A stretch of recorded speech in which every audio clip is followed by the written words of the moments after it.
All right, let's get on with our next guest. Our next guest is Sylvia Shults. Sylvia has been a paranormal investigator for several years. She began her career as a ghost hunter as a result of doing the research for her nonfiction book, Ghosts of the Illinois River. Her fascination with ghosts dates back to her childhood, and she's been an avid reader who was raised on Grimm's fairy tales. A few years ago, Sylvia was inspired to write a collection of people's supernatural experiences at the Peoria State Hospital in Bartonville, Illinois. This project quickly swelled into Fractured Spirits, Haunting at the Peoria State Hospital. The book incorporates the history of the asylum as well as many ghost stories that have arisen out of the asylum's abandonment in an effort to separate fact from fiction. She lives in Illinois with her husband. She works at the Fond du Lac District Library, mostly in order to feed her book addiction. She also serves as the publicity director for Dark Continents Publishing. In addition to nonfiction, she also writes romance and horror. She's the first to admit that there is a fine line between the two. Wow, is that ever so true? Without any further delay, let's get her on the line. Sylvia, good evening. Welcome to K-Talk and the Fringe Radio Show. Hi, Pat. I'm delighted to be here. Well, we're delighted to have you there. You know, I'm a Chicago native, so I guess I got to ask, how is the weather back there? Oh, it's finally getting warm. Finally. Oh, I know. I talked to, well, I mean, your weather there is just, winter just never, ever let go. We had an early spring. I mean, spring sprung here literally in February. Wow. It turned really nice, but I'm a far south suburb person. My mom, who's in her 90s, still lives there by herself and is going strong, and we make it a point to get back there at least once or twice a year. Cool. Which suburb? Oak Forest. Oh, okay. Down near I grew up in LaGrange. Oh, well, okay. Well, there you go. Yeah, what high so school did you go to?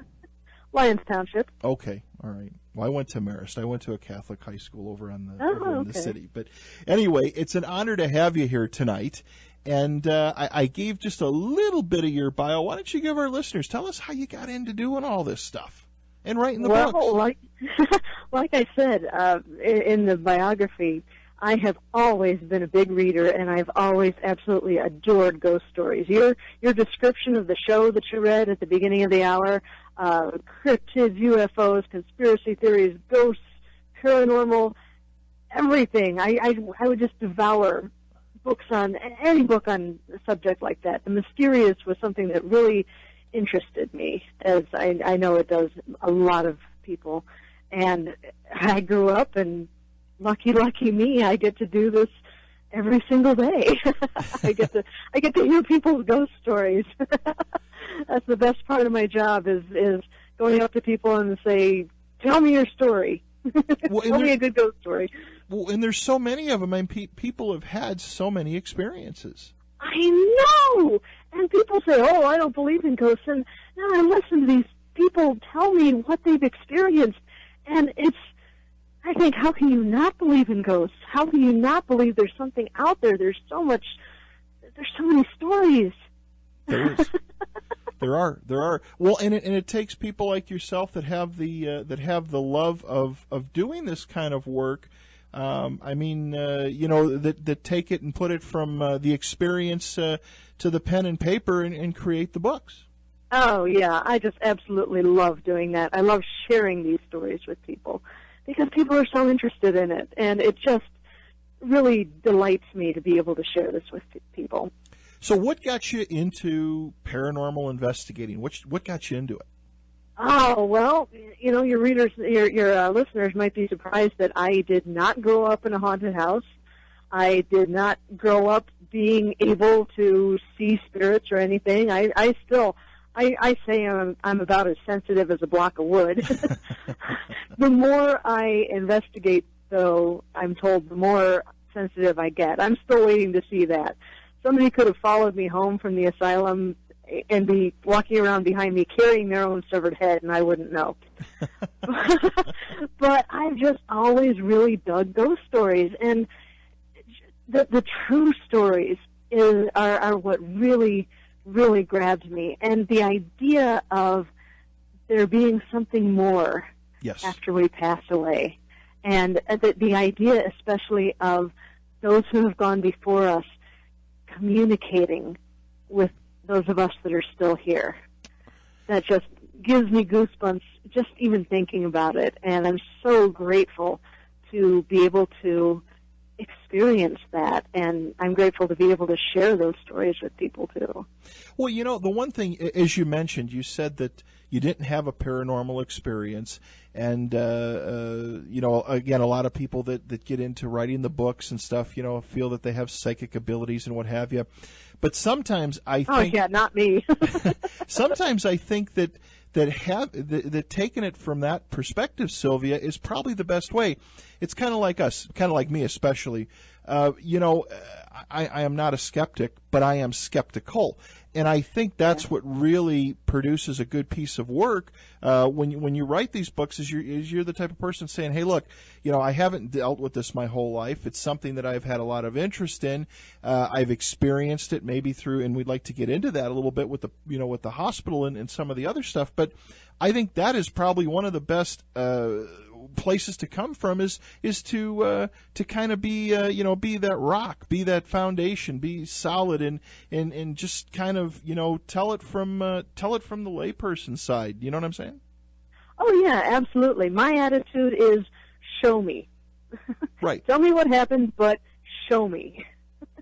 Well, and that's the big thing, and that's what makes things so interesting. Oh, absolutely. That's the going out and having these experiences are what really gets my motor running.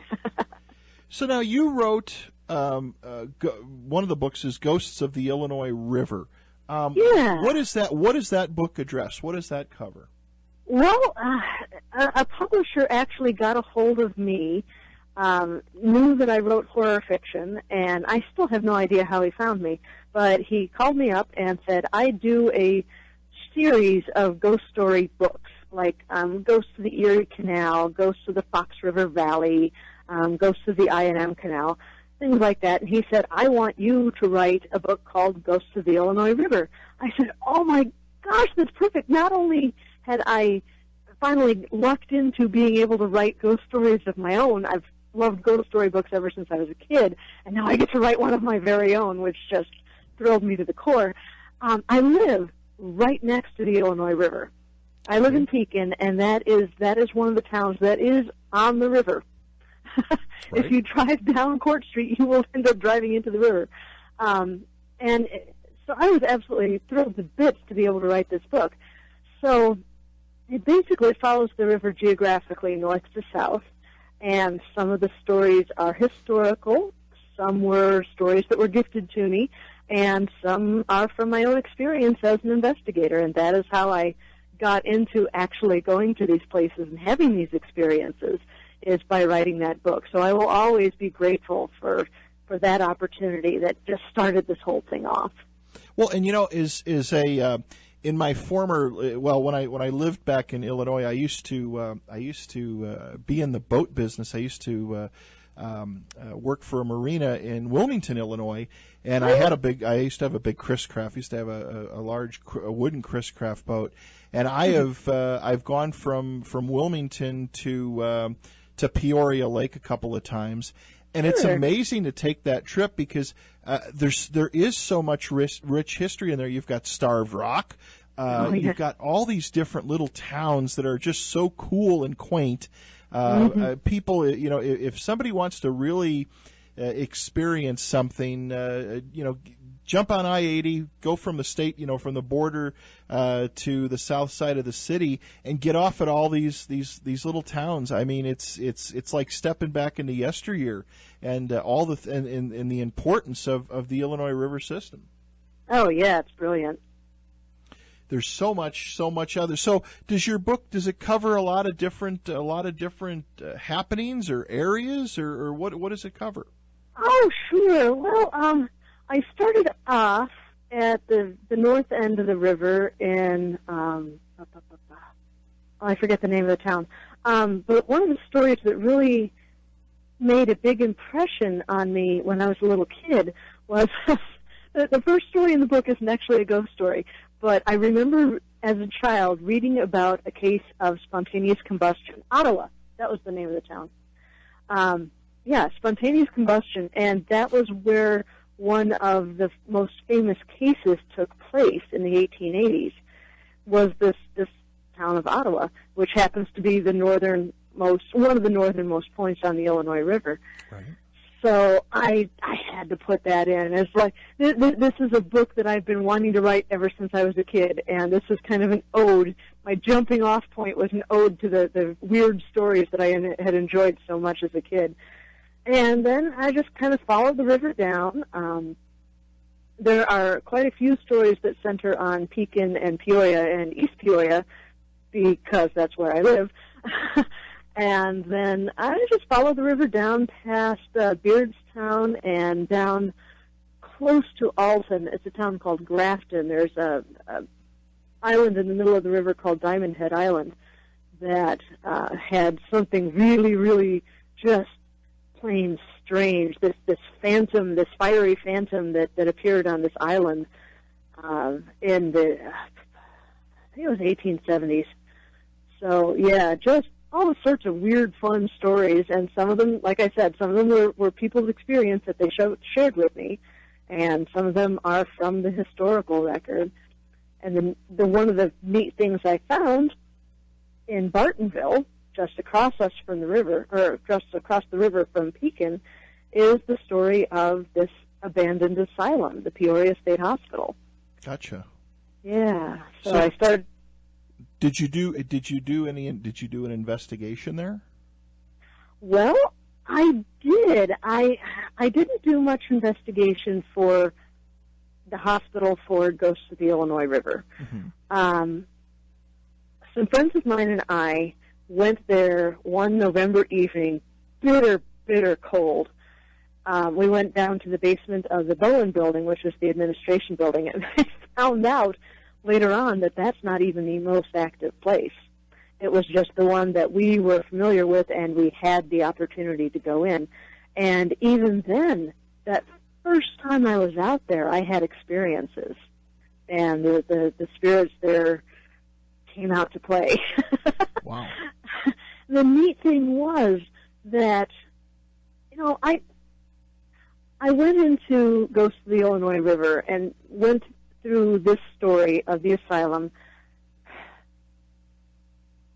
treating it like any other haunted place. And you say haunted asylum, and people automatically think there was abuse and pain and fear. Right.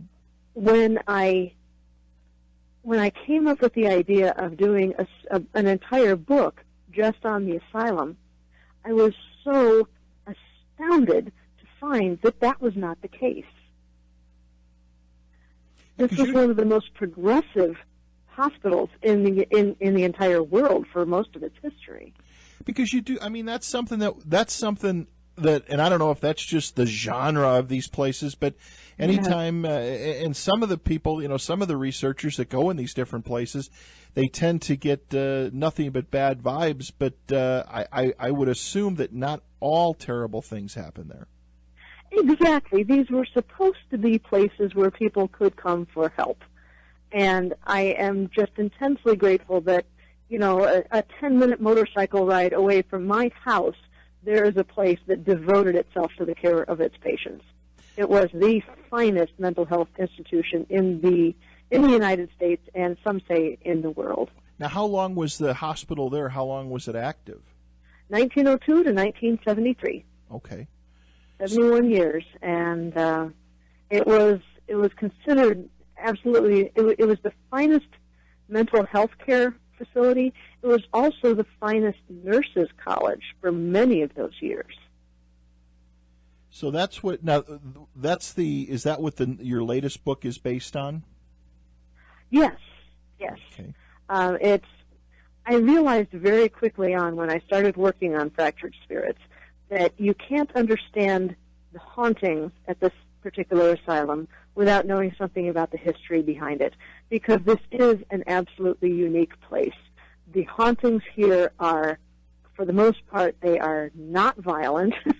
They are not creepy, and like you go to Penhurst or something, and it's just, or Waverly, and it's just absolutely awful stuff. And there's tortured souls there.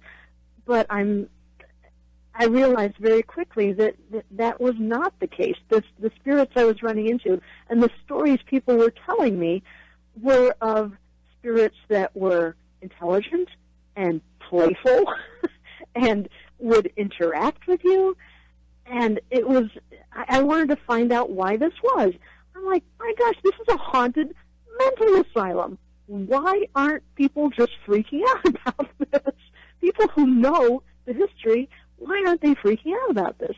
And then I started learning about the history and started learning about this legacy of caring and compassion and actually trying to help people rather than just locking them away.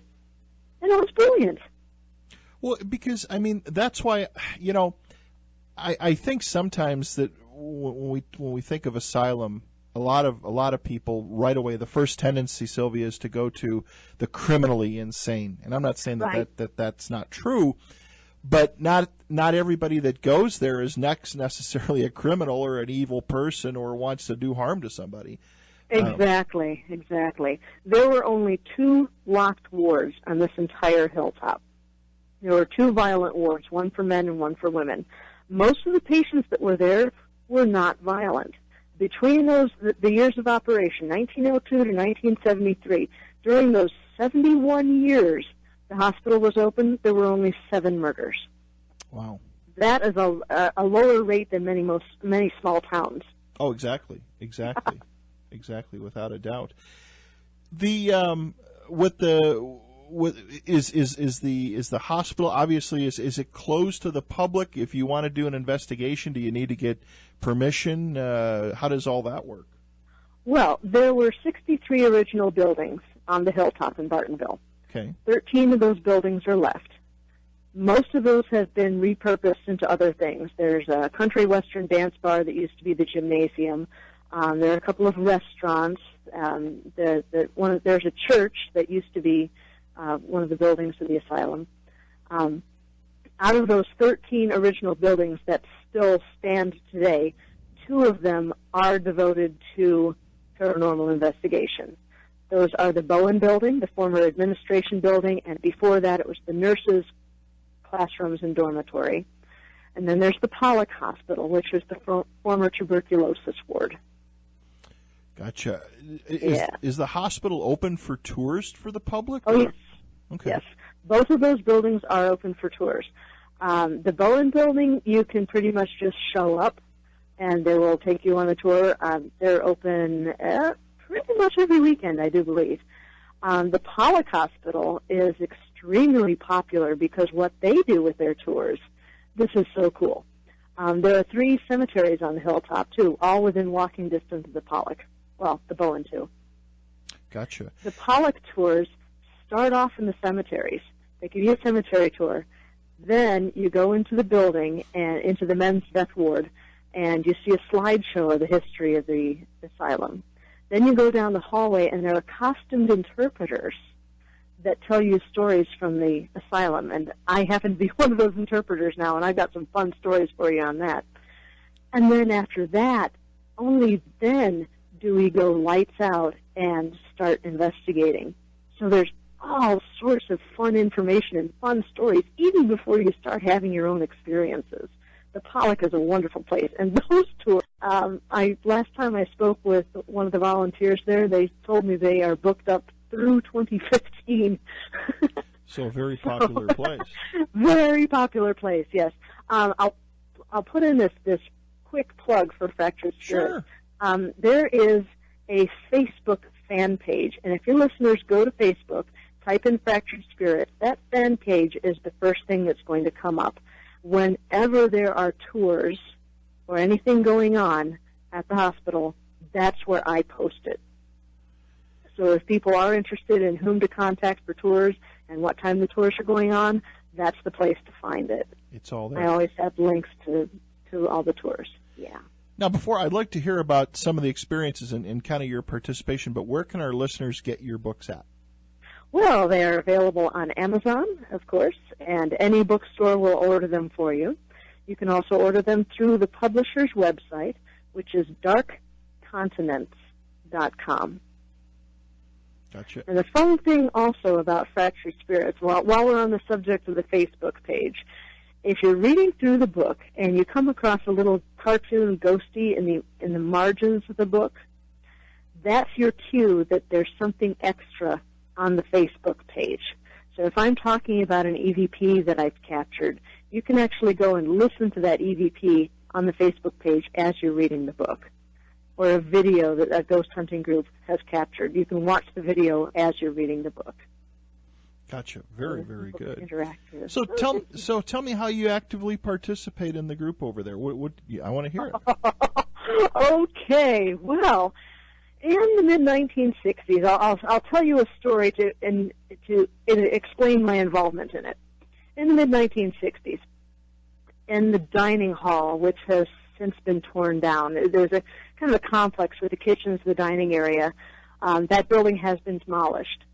But in the mid-1960s, there was a patient at the asylum named James Sample. And he grew up in Minonk, about, 2.5 hours, 2 hours from here. And he was very, very handsome. He was really super good looking. He was what they say, they said he was angelically handsome. He was also completely psychotic. A story that somebody grew up with him in Minonk told that he and James were on the top of a grain silo on a balcony looking out over the countryside, and James turned to this kid and said, "You know what, I could push you off this balcony and nobody would ever know what happened." Interesting. Yeah, really chilling. So anyway, James Sample had delusions of grandeur. He thought he was the angel of God. So he ended up, I don't know exactly how, but he ended up in Bartonville, in the Peoria State Hospital. So as the angel of God, he would habitually carry around with him the staff of God. This was kind of a flat bar sort of thing, a piece of metal, that what it was if you took and tapped the top of a milk carton, not milk carton, like a milk can, to break the seal so that you could pry off the lid of the milk can. So he would carry this around with him all the time. He called it the staff of God, and by gosh, he was the only one that was allowed to carry it. So his job at the asylum was to help in the kitchens. Now, there was a new dietitian that had just come to work at the asylum, and she saw James working in the kitchen and with the staff of God tucked under his arm. And she apparently was kind of brusque with the patients, not very friendly. So she marched over to James and she took the staff of God away from him, put it on the counter, and said, "Use both hands." Well, James was the angel of God. You do not touch the staff of God. So he picked up the staff of God and he smote her with it. The first blow pretty much cracked her skull open. Wow. And then there was this big pile on, and a couple other nurses got injured, and James Sample had used up his chances at the asylum. He went to prison after that. So that is one of the stories that we reenact during the Pollock tours. If you go through, if you start off at the men's death ward and you go through the hallway, the long hallway of the building, you end up in the women's ward. And we have a kitchen scene set up.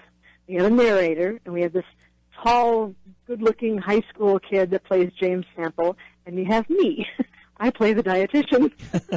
I'm the one who gets her head smashed open every night, 3 times a night.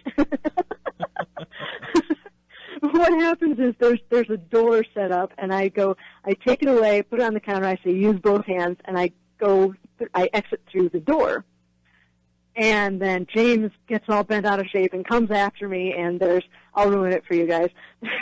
He takes up like a baseball bat and he smacks a piece of carpet. I scream, he smacks a piece of carpet, and then he comes out and the narrator calms him down, and so that's the end of the tour. Okay. There was a tour that came through at the end of March. And I happen to know one of the people that was on the tour, and he really likes to record, like, everything that's going on. So he had his recorder going not only when he was ghost hunting, but when he was going through the tour. Okay. And that night, we caught a couple of comments from the peanut gallery. Wow. So when the narrator says the one thing he had to have was the staff of God, you hear a young girl's voice say, "That's right." Wow. And then, after I go through the door, James follows me, I scream, he thumps, then there's a man's voice on the tape that says, I don't know if I can say this on the radio. Oh, go ahead. Okay, he says, "Bastard, James Sample was no angel." Yeah. So these were. So do you when you do these events, do you record all of them to see what kind of EVPs you get? No, they just show up. We ought to start recording the tours too. And the fun thing about that particular tour was that I mentioned that some of these ghosts are really playful and fun. Right. That night, unbeknownst to me, I did not know that my friend was taping all of these things. But that night, I showed up for the tour. I showed up early. And it had been a long day. I wasn't feeling very social. So instead of hanging around at the front of the building with all the other actors, I went back to the women's ward with the book. I'm sitting there reading a book, and I'm hearing some thumps and bangs from over there. The Limestone Junior Football League owns the building, and they keep their football stuff there in the women's ward. And the women don't really like football all that much, so they'll mess with it and toss it around. Right. So I'm hearing all these noises and thumps and light bangs and stuff. So I'm like, okay, whatever. So I'm sitting there reading a book, and all of a sudden the lights go out. So I'm like, oh, man, I know there's somebody out there. So I just raised my voice, and I said, "Hey, there's somebody back here. I'm just sitting here reading a book. Would you turn the lights back on, please?" And the lights came back on. I didn't hear anything. I said, "Oh, that's cool, great, awesome."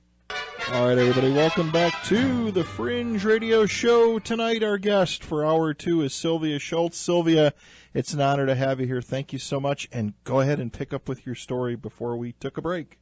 Okay, when last we left our intrepid heroine, I was sitting in the women's ward, and the lights had just gone out. And I said, hey, there's somebody back here. Turn the lights back on, please. And the lights came back on. And I thought, two things. I thought, okay, that's kind of weird that they turned the lights out before the tour came through. I mean, we're not supposed to go lights out until everyone's ready to actually go ghost hunting, and we weren't anywhere near that point. And two, I thought, wow, gosh, that's strange. When the lights came back on, I didn't hear anybody saying, "Oh, sorry, my bad, I didn't know anybody was back here." So I'm like, oh, okay, that's kind of weird. The other part of the story was that as I was sitting there reading, I was sitting about 6 feet away from the door that I go through before I get smacked. And I heard someone go, like they were just as bored as I was. Just this heavy sigh. So I told the owners of the building, the caretakers of the building, about the lights going out on me, and Chris just busted a gut laughing because she's like, those women in the women's ward, they cannot keep their fingers off the lights.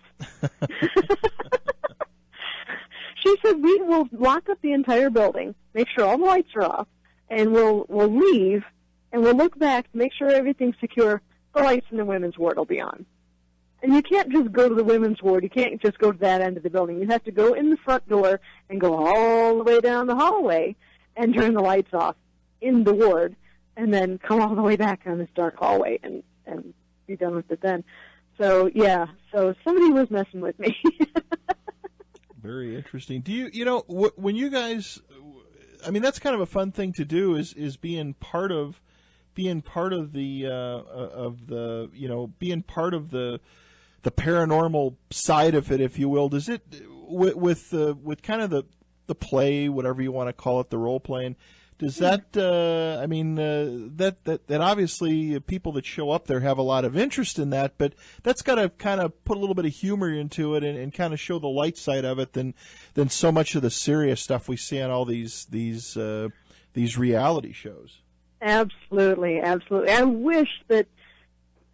wish there were more reality shows that showed the lighthearted side of ghost hunting, because there's so much. It's the asylum in the place, and like I said, these spirits are playful. They're funny. I have another story that I really enjoy telling about a friend of mine. Mm-hmm. He came to the asylum. Well, he was actually driving past the asylum. My business partner was doing some library visits. I work at the Fond du Lac Library in East Peoria, and he came to donate some books to us, and then he was going to do some more library visits, and then we were going to meet for lunch. So I gave him explicit directions to several area libraries, and he's kind of directionally challenged. So, and he's also very sensitive. He's far more acute at it than I am. So I gave him directions from Pekin Library to Alpha Park Library in Bartonville. And I said, all right, you're going to turn and go up this hill, and you're going to see a great big stone building on your left, or on your right, rather. That's the Bowen building.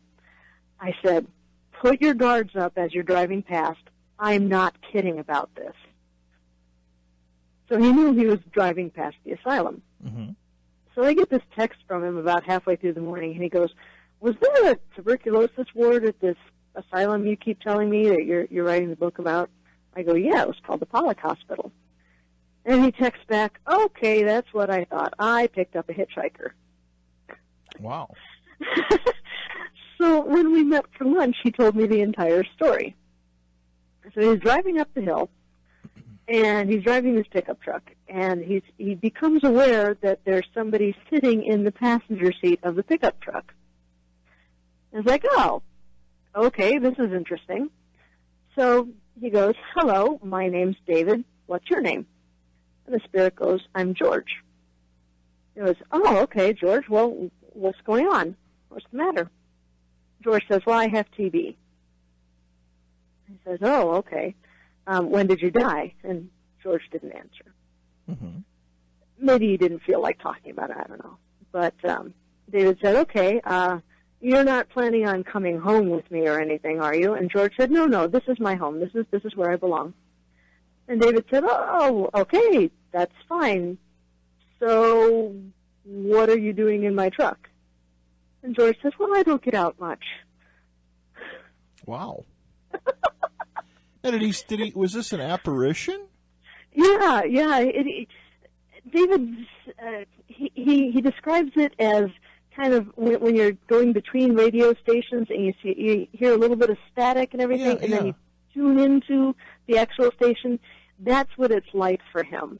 And he kind of becomes aware of something around him, and then, okay, yeah, this is what's going on. I don't think he actually saw anything, but he was aware that there was a spirit next to him. Wow, very interesting. Yeah. So I got a couple questions. Oh, go ahead, but I got a couple questions for you. Okay, yeah. So anyway, George just made a complete nuisance of himself. He was absolutely fascinated with the dashboard of David's truck. He said, "What's this?" He couldn't figure out the manuals or the automatic transmission. He's like, "Where's the gear stick? Where's the clutch?" And David had to explain an automatic transmission to him. And George is like, wow, that must make it really easy to get up the hill.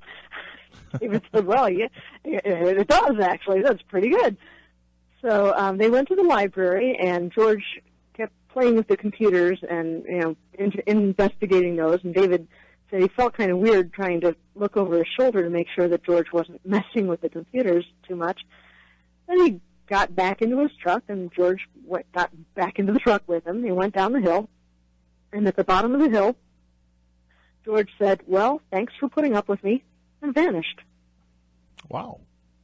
Sounds like George did a little bit of an investigation himself. Yeah.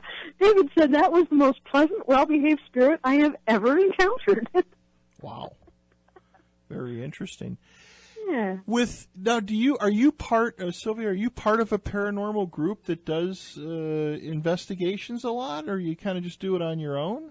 Well, that's the fun part of being an author and a freelancer. I get to play with any group that'll have me. Okay. So if there's a group doing an investigation, I'll say, hey, can I tag along, please? And they usually let me. So they're nice about it. One of our listeners, actually, a question for you was, what type of equipment do you use? Oh, I have a recorder of a DVR. I would love to have a spirit box. I have played with groups that have a spirit box, and boy, oh boy, you can get some fun stuff out of that. I usually stick with the recorder.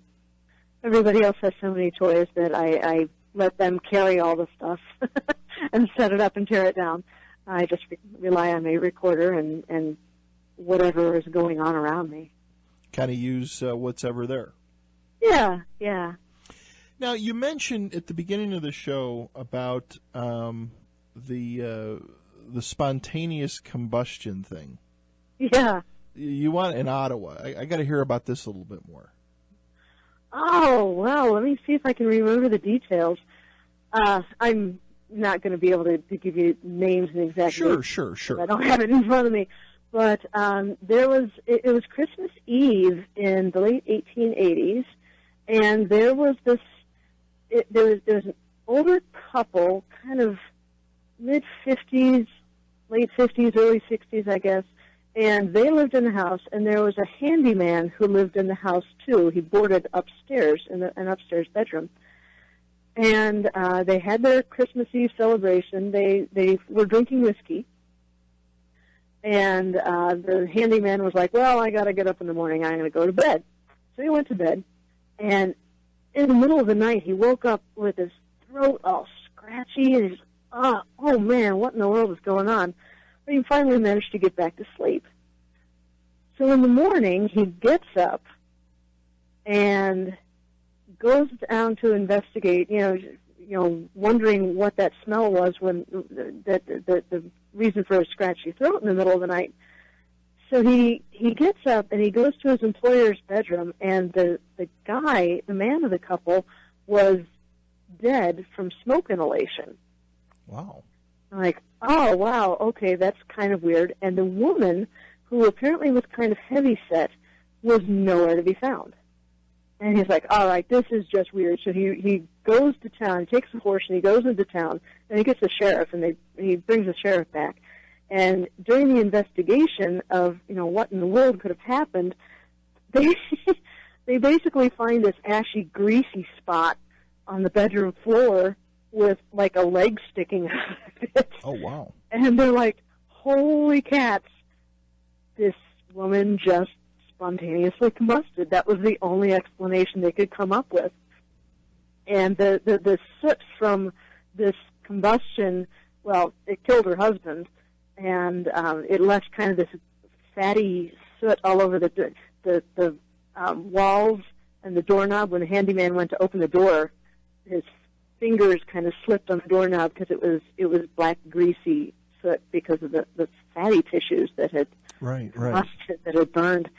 So yeah, that seems to be a recurring theme in cases of spontaneous combustion, is that it's usually people who are heavier, and there's usually alcohol involved. And it's just something weird about the interaction of the tissues with the alcohol, and who knows, it's just something really super interesting and gross that I like to write about. We've only got a couple minutes left. Why don't you give out your website, again, where people can get your books, and maybe just a quick synopsis on what you're working on next. Okay. The best way to find out about Fractured Spirits and all the wonderful things going on at the Peoria State Hospital is to visit the Fractured Spirits fan page on Facebook. Okay. There you will find all sorts of tour information and places where I'll be doing book signings and interesting notes, stories that people have shared with me. I put those up on the Facebook fan page. You can also go to the website darkcontinents.com. You can find all my other books there as well. You can also go to SylviaShults.com. That's SHULTS. And I promise I will update it. I'm bad about updating my website. It's horrible. But I also do, this will be interesting to you guys, I also do a radio podcast called Lights Out. Oh, cool. And that is one I'm going to do in my revamp of the website. Is an author friend of mine has asked, where do we just find the Lights Out show? So I'm going to put those sound files up on the website. And that is a podcast that deals with all sorts of people's ghostly experiences, brushes with the paranormal that they share with me, and I make a podcast out of it. That's called Lights Out. Sounds great. Sylvia, I want to thank you so much for you sharing your experiences and your books and giving us some time on the holiday weekend. It was an honor to have you on, and would love to get you back on again. Absolutely, Pat. I would be delighted to come back on. The next book I'm working on that I'll tell you guys about next time I'm on is a book about one of the patients at the Peoria State Hospital, a woman named Rhoda Derry. Her story is absolutely amazing. That is going to be Shattered Love, is the title of that one. Sounds great. Have a great weekend. We'll stay in touch and enjoy the holiday. And again, thank you for being here. Thanks, Pat. It was an absolute pleasure. Okay, Sylvia. Good night. Thank you again. All right. Bye-bye. Bye-bye. All right, Sylvia Shults.